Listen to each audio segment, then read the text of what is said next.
So we've come to the end of the year, and with that, the end of First 15 in 2023. If you don't know what that is, it's the latest series on my channel where I cover new Xbox Game Pass releases. And since I now have an entire series dedicated to the service, I wanted to make a quick video explaining it for anyone interested in signing up. And just so we're all on the same page, I'm not getting paid to talk about Game Pass. I genuinely love the service. That's why I created a series around it.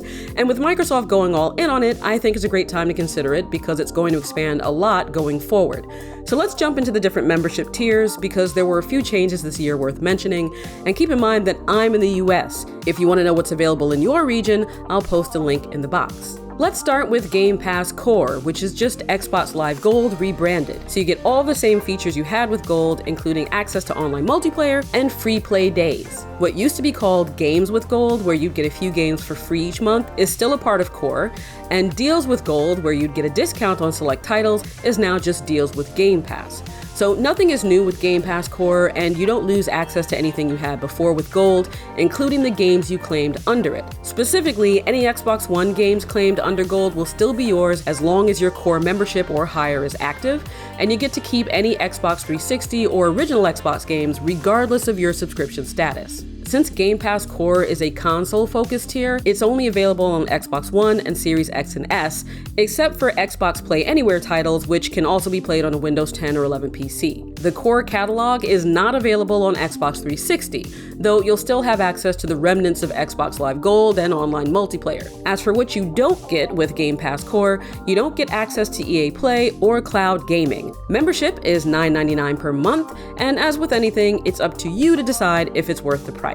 Now, for the same price, there's Game Pass PC, which is the PC-focused membership tier, playable only on Windows 10 and 11 devices. And unlike Core, Game Pass PC has a few extra perks. You gain free access to EA Play, that's the standard version, not Pro. You also get a discount on EA digital purchases. You get access to rewards for Riot games like League of Legends and Valorant, including Riot's mobile-only titles thanks to Riot's partnership with Microsoft, and you get access to various Ubisoft games, though you have to link your Ubisoft account to Xbox and install Ubisoft Connect.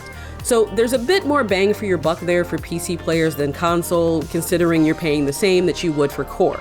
And finally, there's Game Pass Ultimate, which is the tier I subscribe to. It's $16.99 per month, and for me, it's beyond worth it.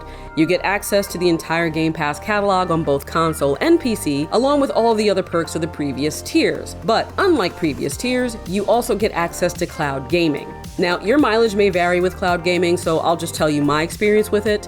I have an Xbox One, so the biggest pro for me is that newer games that aren't compatible with that hardware, I can still play through cloud gaming. My internet is decent, so I haven't had any issues with connectivity, and the longest it's taken me to jump into a game on the cloud has been a couple of minutes, usually less than one. The biggest con for me is that I can't capture footage with cloud gaming. The console's built-in capture and streaming features aren't available, but also I don't have a capture card. I record footage from my Xbox One directly to an external hard drive, and cloud gaming doesn't work well with that. Because I can record the footage, but if I pause the game or there's any other hiccup, it throws the entire capture out of sync or the audio drops out, and it's just a nightmare. Now, thankfully, I can play most new games on my PC and record the footage there. Then when I want to play those games in my own time on my Xbox through cloud gaming, it'll sync the process from my PC so I can pick up where I left off and go back and forth between the two. Now, there are other downsides to cloud gaming that you may care about more than I do, like sacrificing some audio and video fidelity in some cases, or features only available to games directly installed on your console like Auto HDR. It also doesn't support local multiplayer,